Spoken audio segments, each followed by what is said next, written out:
তোমরা শুনলে একটু অবাকই হবে যে আমি প্রথমবার ভোলা মাছ ট্রাই করছি, মানে রান্নাও করব প্রথমবার, খাবও প্রথমবার। তো প্রথমে ভোলা মাছগুলো ভেজে নিচ্ছি, আর সাথে রসুন, লঙ্কা, পেঁয়াজ, আদা, টমেটো সব কিছু, ধনে গুঁড়ো, জিরে গুঁড়ো দিয়ে একটা পেস্ট বানিয়ে নেব। তো এই রান্নাটা তোমাদের মানে ভোলা মাছটা কার কার প্রিয় সবাই কিন্তু কমেন্ট করে জানিও। আর এটা কিভাবে আর রান্না করা যায় সেটাও কিন্তু বলো, আমি নেক্সট টাইম আরেকভাবে ট্রাই করতে চাই। এটা আমি তো একটু জিরে ফোড়ন দিয়ে দিয়েছি, আর সাথে লঙ্কা আর গরম মশলা ফোড়ন দিয়ে মশলাটা ভালো করে কষিয়ে নিয়েছি, তারপর মাছগুলো দিয়ে দেবো।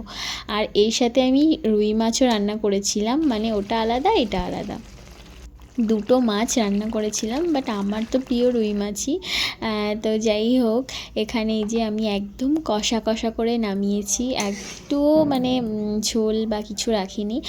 জানি না আমার রান্নাটা কেমন হয়েছে, তোমরা অবশ্যই কমেন্ট করে জানিও আমার রান্নাটা কেমন হয়েছে। আর এই যে আমার গাটি কচু আর আলু দিয়ে আমি রুই মাছটা রান্না করব, ওই একই মিক্সিতে আমি একটা মশলাটা করে নিয়েছি। ওটাতে আমি হচ্ছে আদা, পেঁয়াজ আর লঙ্কা ব্যবহার করেছি এই ঝোলটাতে। ভীষণ প্রিয় আমার এই গাটি কচু রুই মাছের ঝোল, যেটা মা বানায়, তবু আমি এবার ট্রাই করছি। তোমাদের কার কার ভাল লাগে অবশ্যই কিন্তু বলবে যে গাটি কচু কেমন লাগে।